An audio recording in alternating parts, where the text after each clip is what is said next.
Sports fans. Sports lovers. Welcome back to another episode of Global Sports from a Caribbean perspective. As usual, I'm your host, Prime Europe, my boy. Shava. And Dubs. we're here to bring you the best games, the best leagues, the best players, the best takes, and everything sports, all from a Caribbean perspective. We jump in right in. As always, pack show for you today. Some action in Europe.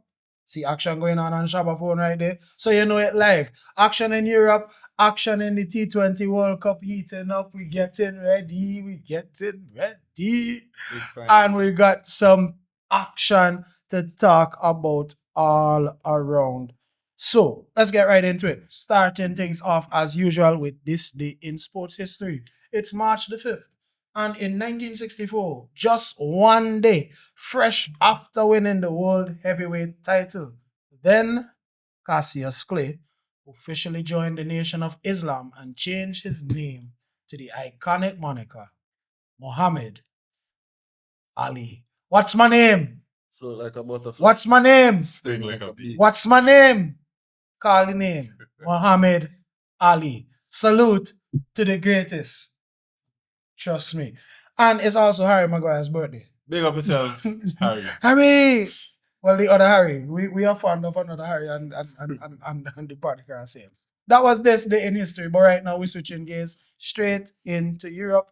We got some action from Spain in the Spanish Cup, the Kings Cup, the Copa del Rey, semi-finals, second leg, Atletico Madrid versus Barcelona at the Spotify Camp Nou. Barcelona 3, Atletico Madrid 0. However, Atletico Madrid are through to the final of the Copa del Rey despite them losing that semi-final second leg. Just to remind you, in case you forgot, they had won the first leg 4-0. In fact, by the first half of the first leg, they had already really and truly secured their place in the final. Job done. Mark Bernal double, either side of a Rafinha penalty. We had hope, before the game, a lot of talk on social media.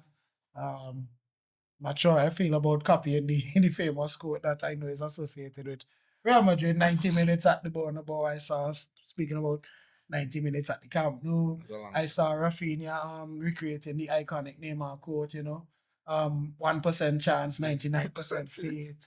I saw Lamine Yamal coming out and saying, they could do it. I saw Balde recreating Luis Enrique's famous quote, well, if they could score 4, we could score 5. And it was nice to see the team mentally prepare themselves for what was a seemingly insurmountable challenge.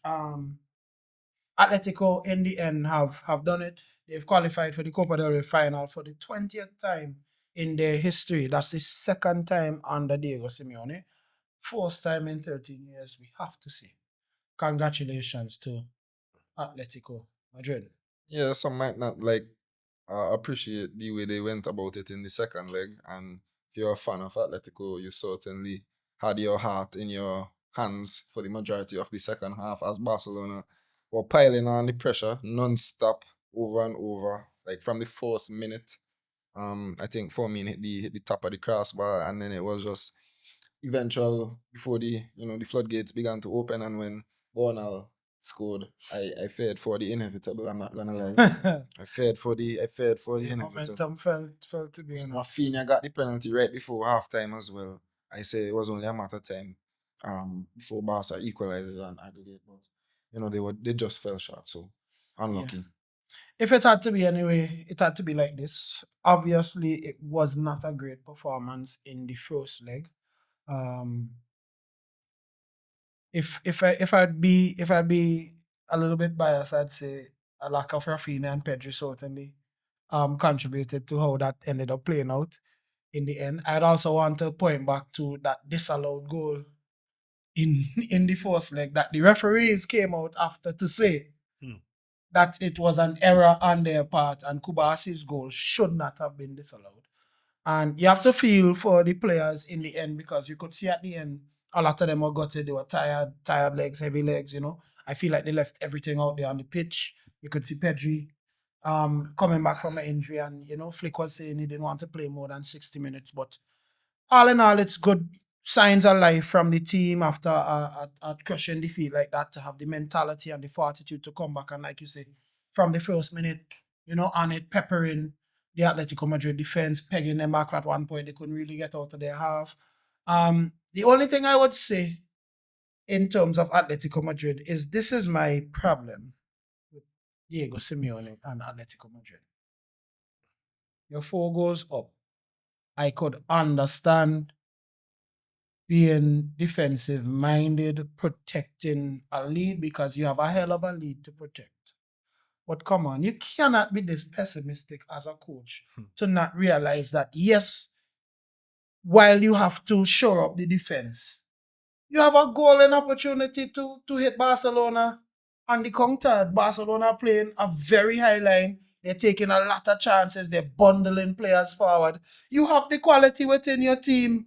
You just scored 4 goals within 45 minutes against this very team, and you're coming into the game with this kind of approach. It just goes to show why perhaps, sometimes maybe it's a mentality thing. Yeah, it most definitely is. Like I said, when I started speaking, maybe persons wouldn't like the approach that they took, but in the end, Simeone could look back and say in response to that, it's Job a, it's done a two in the leg, final. it's a two-legged tie, 180 minutes. We did our part in the first 45 minutes of the tie, as you mentioned, and then the remainder of it, we could basically hold out from there. I don't agree with it, and I agree with you that they should have came on more because Barca are obviously always vulnerable, and they have the weapons to punish as they showed in the first leg. So it's just Simeone's style, But he'd say another final for him. So Yeah. Congrats to Atleti, another final. We look forward to how it's going, considering that Real Sociedad defeated Athletic Club 1-0. That's now 2-0 on aggregate, so they're going to join Atleti in the final on April 18th. We're heading into some La Liga action. We're staying in Spain. Real Madrid had a game against Getafe, of course, that was played on the Monday, so a late game considering the fixtures on the weekend. We already discussed those games from before. Real Madrid 0, Getafe 1. Real Madrid have failed to make up ground on Barcelona in La Liga. Martin Satriano's wonder goal has condemned them to a 0-1 defeat to Getafe. Jose Bordalas's men finishing with 10 men. Same as Real Madrid. Of course, the missing players, the injuries, the likes of Kylian Mbappe, the likes of Jude Bellingham not in the team.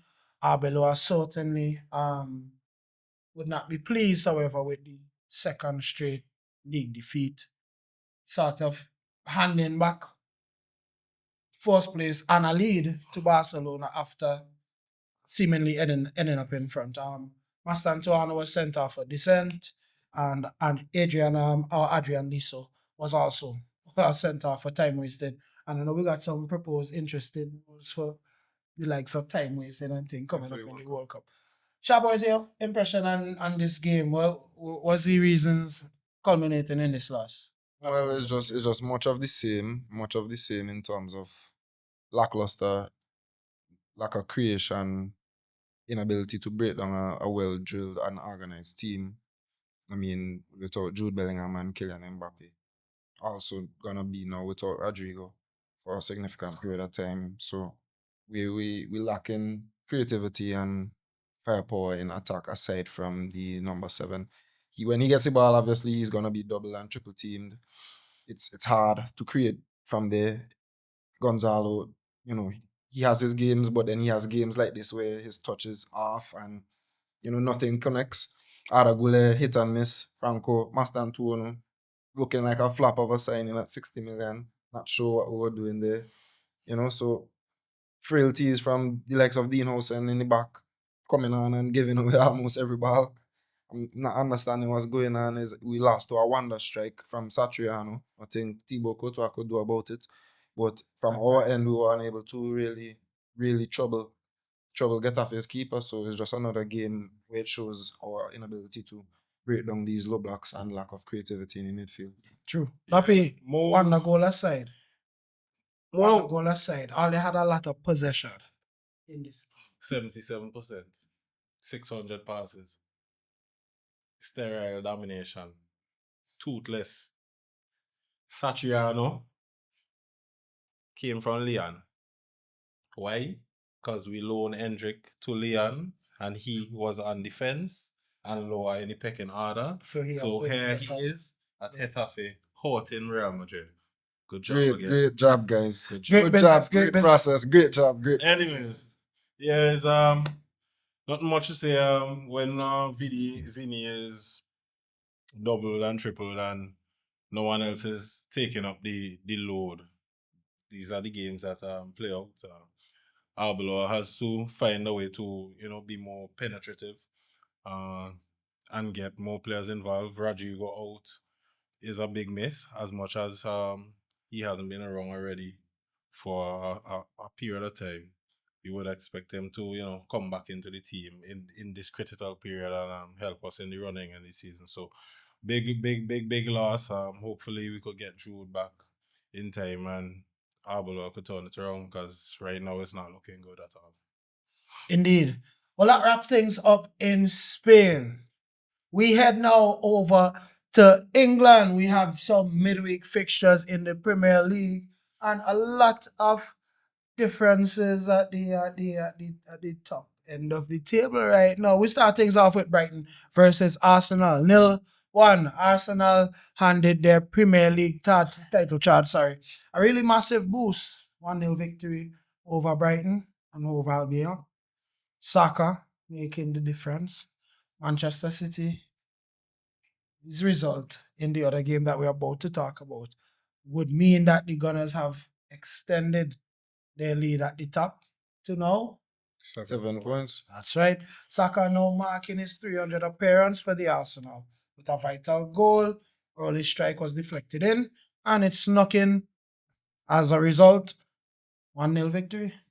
Yeah, and another not pretty but gritty win for Arsenal. A lot of folks not gonna like it, including Brighton's coach, who had some strong remarks after the game, stating that he'd never want to play, or he'd never want his team to play football like this, and basically emphasizing the fact that Arsenal were doing a lot of play acting, time wasting, Dirty antics tactics.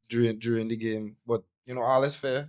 All is fair here, and it's only being criticized because Arsenal are winning, because we are known to call them battlers and not having a spine. Playing beautiful So, football. when they are grinding out results and winning 1-0 and making it look ugly, we should not criticize them in the same breath, because we criticize them for being battlers. So we shouldn't criticize them for shutting up shop and getting results. So I'd say that's a very solid result on the road for the Gunners. Very true. Yeah, great Shabbat is the third straight win with less than 45% possession. So it's an ugly win, and these are the wins that are necessary That to win matter, yeah. championships. Championship wins. Fabian Hostler was right. Statistics reveal they spent 30 minutes and 51 seconds simply waiting to restart play. That's from corners, goal kicks, and throwing. That's the highest ball out of play time in the league this season. How much? 30 minutes and 51 seconds. Again, talking about the new rules suggested for the World Cup in terms of time wasting, time on ball, time for throw-ins, etc. Yeah, but again, Brighton really to blame. They really couldn't find a goal. They had about 60% possession. They were really trying to pepper them. David Raya, of course, always on his best, saving Arsenal from time to time. But yeah, they really lacked that cutting clinical edge, and Arsenal walked to their sixth away win this season without conceding a goal. So I mean, It's championship Things material. nice. It's championship material. those are the results that come. Things nice. Things not so nice, however, for Manchester City. Manchester City 2, Nottingham Forest 2. Twice surrendered the lead in that 2-2 draw with Nottingham Forest. So City will really feel that they have lost it from a winning position here. So they have lost some ground on Arsenal at the top of the Premier League just when it was getting interesting. And I say, boy, yeah, my pal about it. Antoine Semenyo and Rodri hit twice and they had City ahead at the Etihad.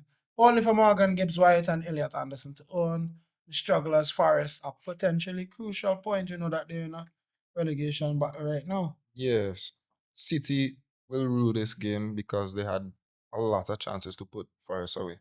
And Haaland wasn't present as he should have been. I mean, there was a penalty decision that I think he should have gotten in his favor when he was played through, and ran into Matt Sells, but it didn't even go to a VAR review, so I'm not sure what happened there. I guess the referee didn't interpret it to be anything of significance.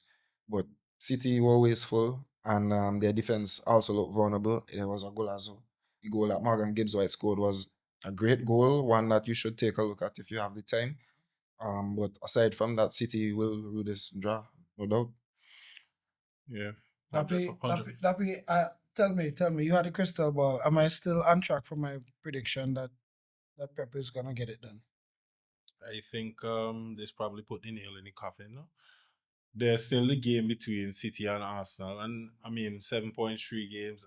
It's really hard to see in these last 9 games Arsenal dropping points in 3 different games.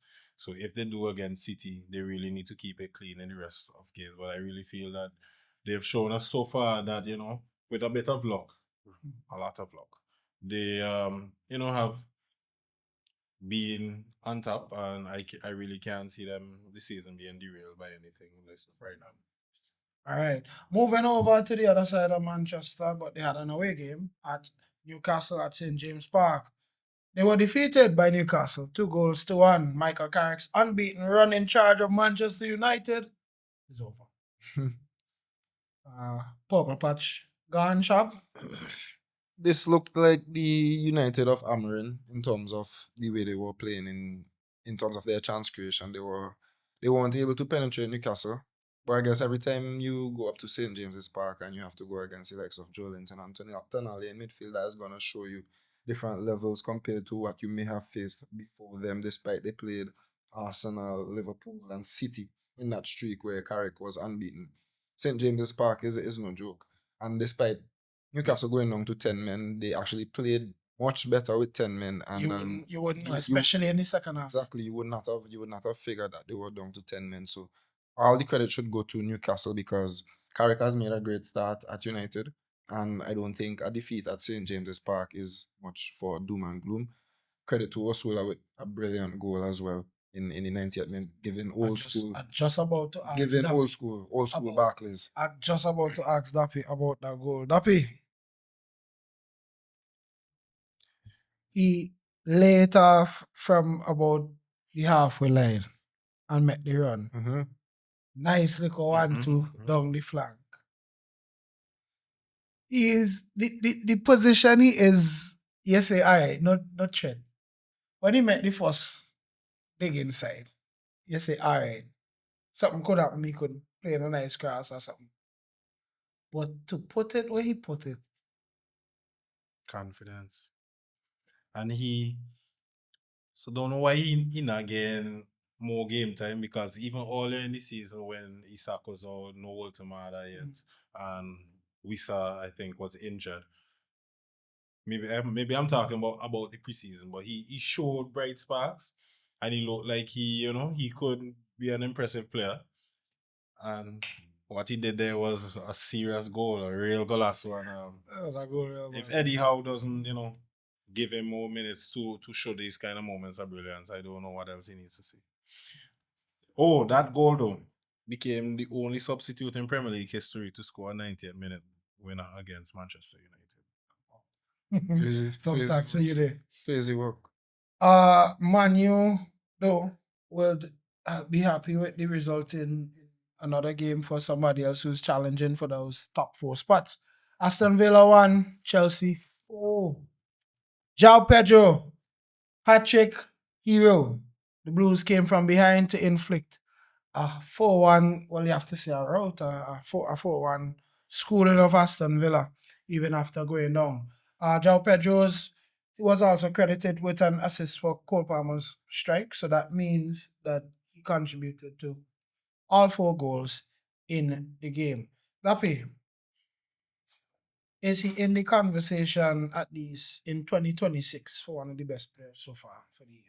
Yeah, for the year, of course, he has been outstanding. I think this is 9 goals in 9 games at least. He has been showing a different level than what we saw maybe this is around the same level that he showed us at the start of the season. But yeah, he's turned it up a notch, and with the World Cup being just around the corner, is a good time for him to find this To catch that form. Yeah. A good time for Chelsea to 3-match winless streak coming into this game. You know, exercising some ghost there. Yeah, I thought that Villa would have put up much more of a resistance. However, Chelsea were totally dominant. Cole Palmer, Enzo Fernandez, and the likes. Very impressive. Of course, Joe Pedro with his hat trick.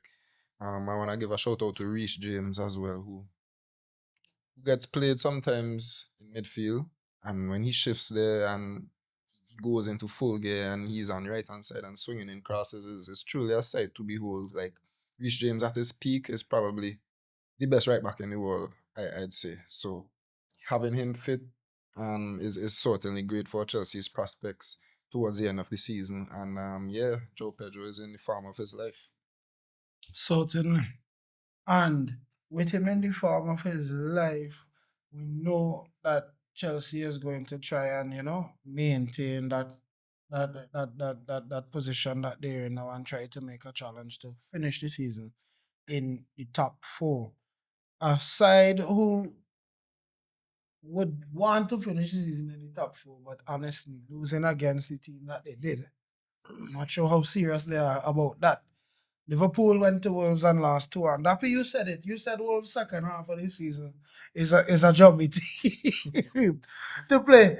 Shabba just jumped straight into this match, man. This match had a lot. Yeah, Wolves have only won one of the last 28 games this season, have now won back-to-back games against Aston Villa, who were third, and Liverpool, who were fifth in the table going into the game week. Dappy, Football is crazy. jumpy team. Jumpy. Football is crazy. Football is crazy. Most would have left them for dead and thought that, when you see Wolves on your schedule, it's an automatic 3 points. But they've shown anything but that in their last, 5, 6, 7 games. And the teams who have Wolves coming up on their schedule are now going to look at Wolves as a prominent threat. In that game, Liverpool, didn't show much. They were lackluster, toothless. Salah scored, a scrappy goal. But aside from that, there wasn't much to shout about for Liverpool in the attack. Wolves have about 3 players that are called Gomez in the team, and all of them have great contributions. Joe Gomez. Joao Gomez, Andre Gomez. They all play well and they're very well structured, and it's kind of hard to see why they couldn't put up a better fight all year round in the season, considering some of the quality that they have. So it's really good to see Wolves fighting. Dappy, Liverpool arrived in the game knowing a victory would take them into that top four conversation. Level with Manchester, level with Aston Villa in the race for the top four. Everybody lost. Nobody wants it. Yeah, it's actually crazy. Yeah. Everybody lost. Yeah, well, it's really more to say about Wolves than Liverpool, because Wolves actually forced Liverpool to play in the way they wanted to. They surrendered possession. They, as Shaba mentioned, Andre and Joao Gomez were tireless in the midfield. They tried to neutralize Szoboszlai and force Liverpool to play wider. And they were playing a 5-4-1, so they had the wing back, so they had that extra reinforcement in terms of defense to quell and try to negate anything that Liverpool was putting up against them. So it's really more to say about Wolves than Liverpool. Liverpool missing Wards and that incisive pass person could just create something out of nothing when it's dribbling. They're missing that piece of that player, and then Frimpong still seems Not like really. he's lacking that match sharpness to play that full 90 and give them the defensive steel that is required, even though we know that he lacks that. So those are some issues that I So maybe not time to put Salah back in your FPL team just yet. maybe it is. Maybe it's maybe. Maybe. Yeah, another thing, Liverpool dropped 12 points from winning or drawing positions in the final 5 minutes of games this season. Is also Liverpool, the first reigning Premier League champions to concede a 90th minute winning goal to a team starting the day in the relegation zone. It's the first time in over a year that Wolves secured consecutive home wins. That's crazy. And they have lost now 5 Premier League games this season to 90th minute goals. That is the most ever by any team Correct. in a single campaign. Liverpool making all the wrong type of history, setting the wrong type of records right now. Other results in and around the Premier League: Bournemouth 0, Brentford 0, Everton 2, Burnley 0, Leeds United 0, Sunderland 1, Fulham 0, West Ham 1, and Tottenham. Tottenham. You see this referee? All Bro, let me talk about this thing. right. Right? Sometime I want to say it's recently within the last 5 years, but at least within the last 10 years, we've heard the term double whammy, where if you're getting a penalty, it ain't no need to give a man a red A card. red card, yeah. Right? Because especially in a situation where he stopped a goal scoring opportunity, the penalty is Makes up for that. a goal scoring opportunity. So I can't understand how this referee just jump up on his high horse. Yes, Van der Ven denied a goal scoring opportunity. And saw poor control. Josh told me earlier maybe the hand on Sa caused the poor control. All that could be considered fine. But you can't just change the whole complexion of the game. You gave not the best player on sports team. Van der Ven, you gave him a red card, change the game.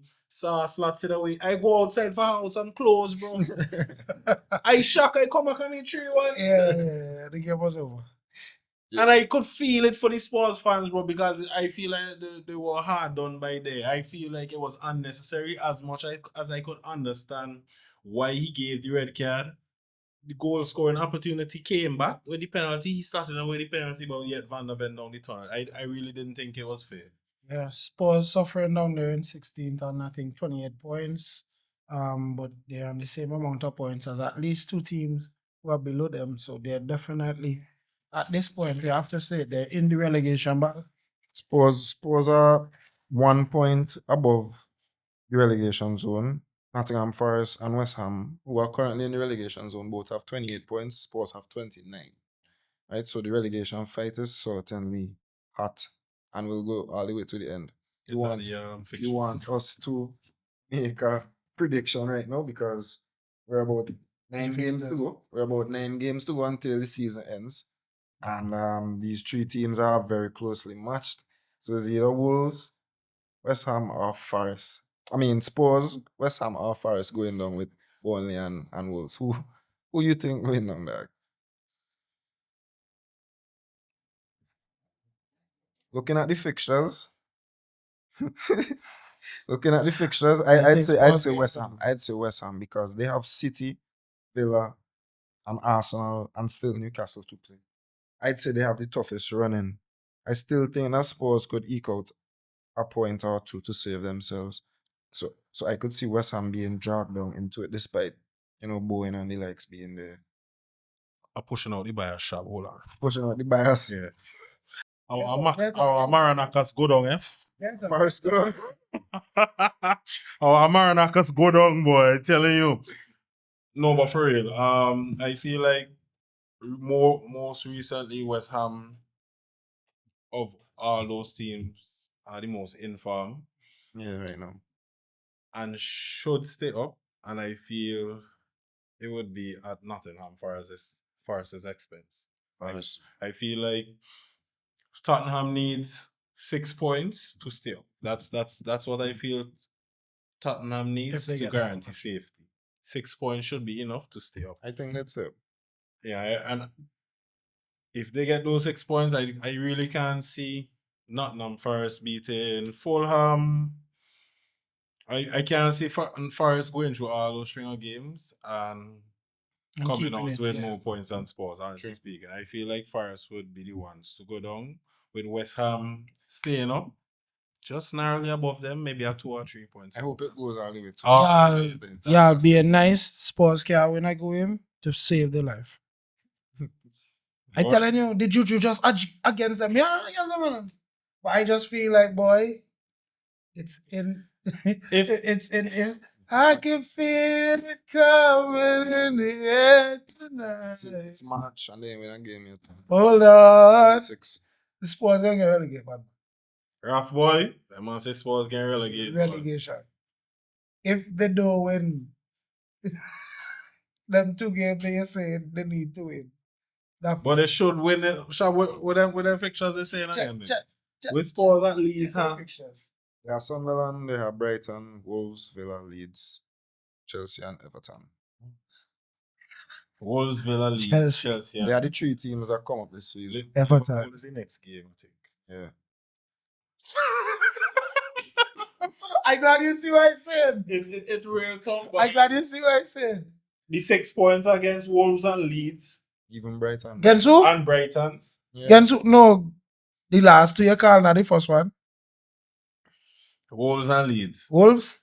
Those games are going to be so Jumpy team. exciting. I know for sure. Wolves carrying somebody with them. But, Wolves carrying somebody with them. The Wolves carrying for the somebody top- with them. the top 4, All right. in my opinion. Well, just to recap the top 6, Arsenal are flying 7 points clear of Manchester City. They're on 67. Wow. Some of the brain rot from my kids coming in there. Hear them, I'm going to say. Manchester City on 60 points. Manchester United in 3rd on 51, same as Aston Villa, who are in 4th. Chelsea on 48 in 5th, and Liverpool also on 48 in 6th placed.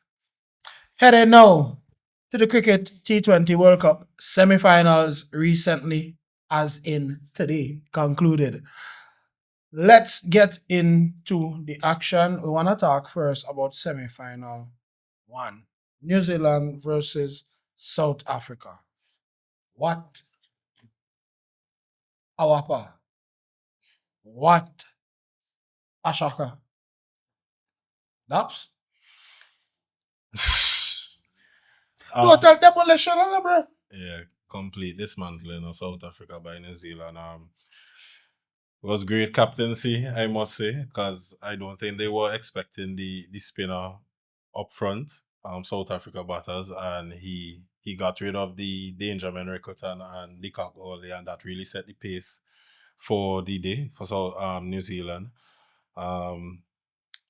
Yeah, they dug deep into the South African lineup. The really only Brevis really got off.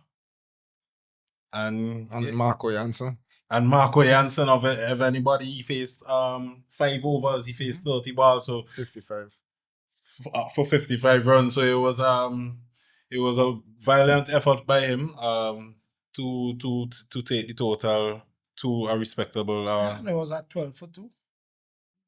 and then I think it was 85 for 5 or something like that. They were collapsing. It was bad. So it was bad, and credit to New Zealand. It was a total performance from them, and it was a video game performance from Finalen. I don't know what difficulty it was on for him, but They chased down the 170, 12 and a half overs. yeah, it was Sharp stats.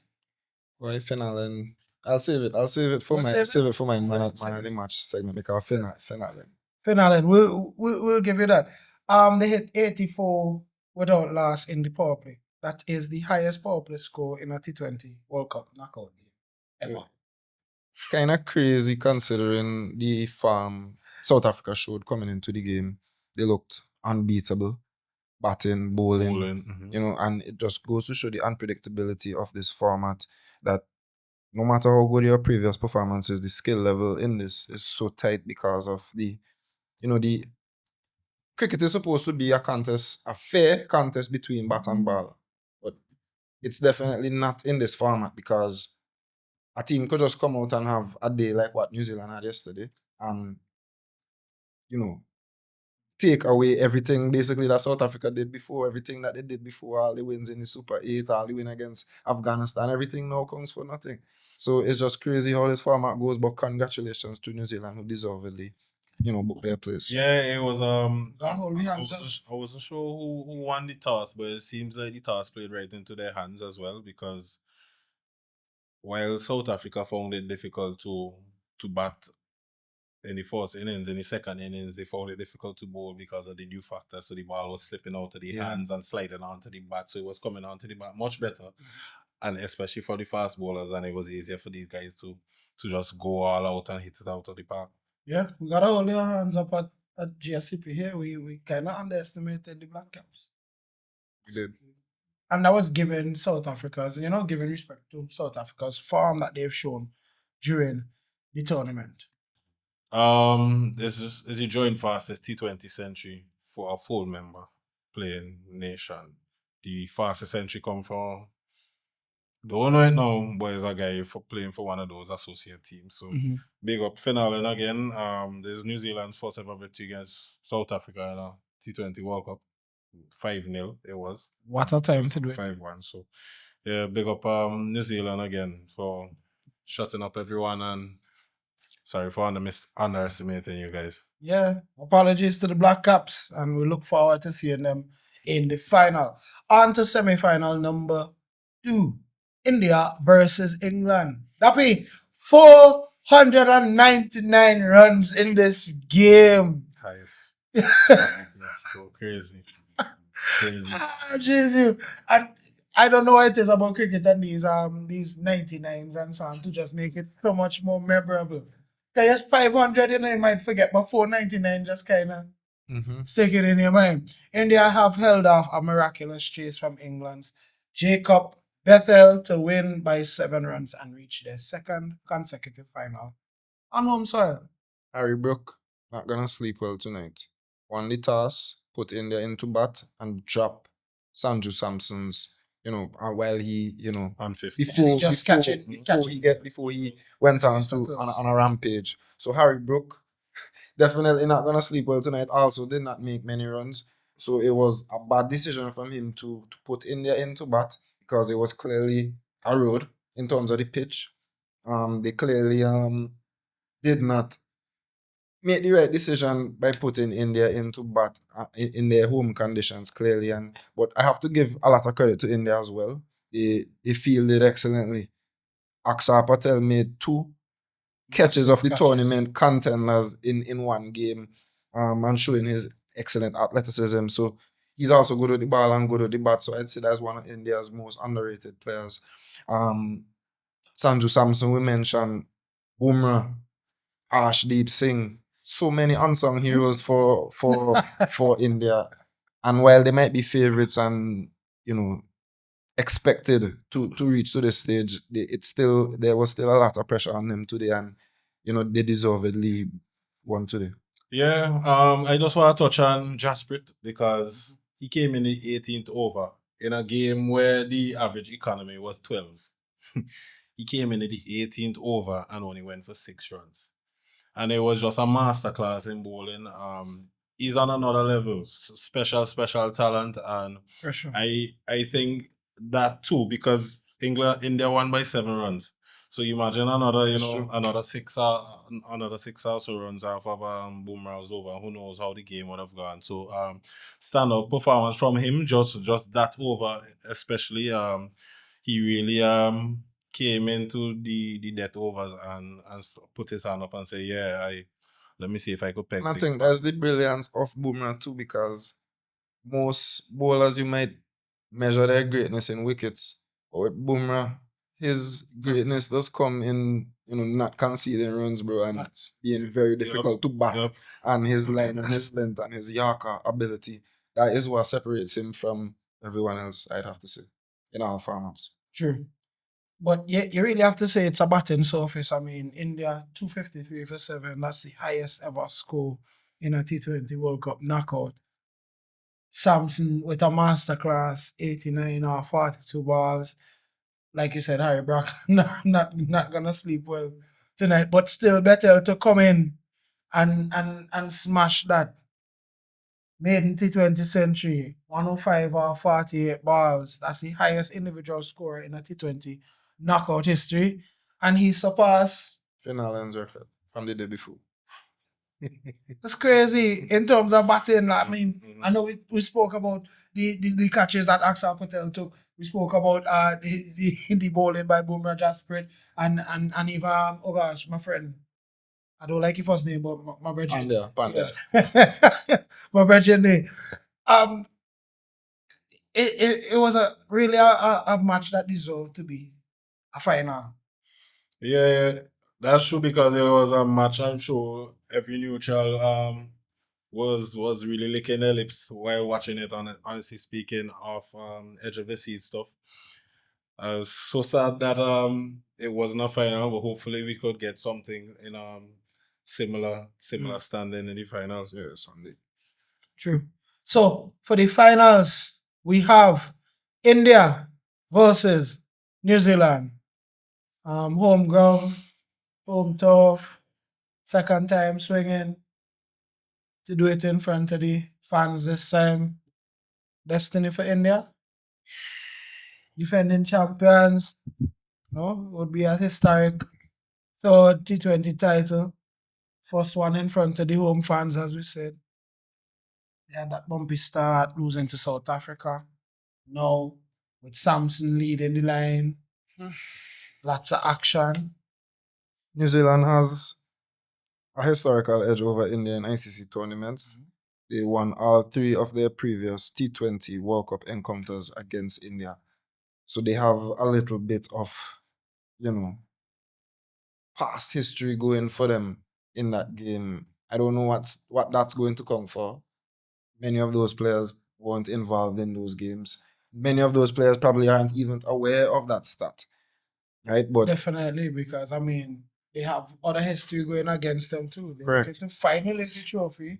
They made multiple finals, Correct. but have never gone the extra step of actually lifting it, always finishing as runners up in those finals. So they coming in as massive giant killers. They done beat South Africa, the best team, the team that we had as a favorite. to the favorite to win out the tournament, a team that was unbeaten up to that point, and to dismantle them in that way. That you're putting you under pressure, Ollie. Who you got? Who you got? I still go with India.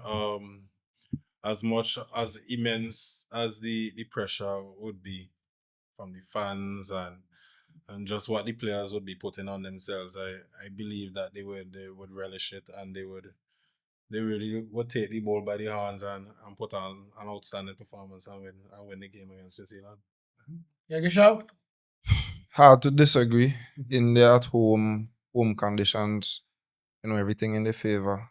But I'm gonna go against the grain because I had England beat. Giant killing. I had England beating them in the semi-final. I don't think a team has ever repeated winning the T20 World Cup either. So if India does take home the crown, it would be, piece of history being created. So I am gonna go with history not being created and New Zealand coming out victorious. And I think finale on Seifert probably would get, player of the tournament. Given that you're going for finale, right? Finale versus Samson in this final. 100 man versus 100 man. You back in Finn to outscore Samson in this final? Boy, it's tough. It's tough. It's a tough one. It all depends on the task, who bats first, the context. It all That's depends very on critical. all depends on context. But I'll just as for the sake of my prediction, I'll go with Finn. Yeah, he's leading the tournament for most sixes, striking at 205 this year. But then we have Samson coming in for India.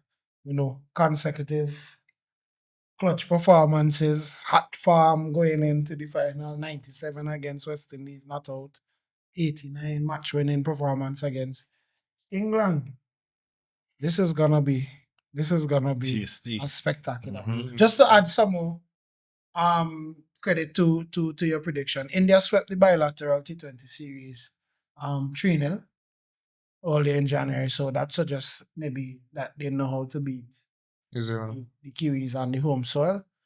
But the venue still, we know how it's going to be at the Narendra Modi Stadium. It favors more pace of bowling, discipline in terms of line and length, and that might play into New Zealand's hands a little bit more than it would India. So this is gonna be a hell of a final for sure. And even though we got very entertained by that spectacular performance by both England and India, and impressed by that giant killing by New Zealand and getting rid of South Africa. This is gonna be interesting. Yeah, another thing that I wanna add is that New Zealand's spin bowling rocked South Africa with Ravindra and McConkey. We'll try. And I really don't feel the same would occur against India with a batting liner that is, Familiar with Spain. yes, familiar with Spain. I think it would be a tougher matchup for the spinners, almost a negative matchup for them. And that's another reason why I feel like it could be India's game for the team. This game. Definitely.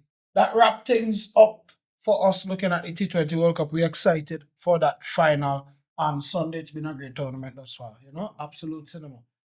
Absolute cinema. Before we wrap things up, man of the match, dogs, any money? Man of the match, Shabba. Well, yeah, I was teasing it, so we mentioned, Get right to it. We know. mentioned his name a lot. So it's Finn Allen for his 100. It was the fastest 100 in T20 World Cup history in just 33 balls, which obliterated our Chris Gayle record of 47 balls. So shout out to Finn Allen. That was a devastating performance considering the context and the opponent, the stage of the tournament that it took place is one of the best knocks that you'll ever see. Definitely. Dappy, anybody to shout out? Are you going with Finn? So Anchor at peace. Harry Brook drop him. Alright, cool. Me I no disregard for no regard for no feeling on my body. Yeah. I going hard. Dube and Hardik. Sorry. No pun intended. Dube and Hard and Pandya. The man came in and they were so comfortable and got to, just freely play their game. So big out to Sanju Samson for really consolidating, taking the game by the scruff of the neck again and bullying the bowlers from England. So big up Sanju Samson. That's my man of the match. I'm not gonna add anything to that because I mean with Finn and with Samson, New Zealand and India. That is the finals right there. I ain't going to mix up that thing there right now. So that brings us to the end of today's episode of Global Sports. From a Caribbean perspective, we just broke down the best games, the best players, the best leagues, and the best takes on Global Sports from a Caribbean perspective. As usual, I'm your host, Prime, with Shabba. and Dubs and Jacob Bettel. Big up yourself, just an honorable mention. all right, say that. Just an honorable mention. Jacob Barbados. from Barbados. But seriously, I think it was the highest score in a knockout losing effort, basically. So the highest score in a losing effort in a knockout match. So yeah, just big up Jacob Yeah, Bettel. little consolation. Serious effort. It would have been the man of the match if it were a match winning performance, but credit to you still. You're a hell of a player, special talent. Big up. That's right. We give credit where credit is due and we turn passion into purpose. Remember to follow, like, comment, subscribe, and join our community. Global Sports from a Caribbean perspective. One GSCP.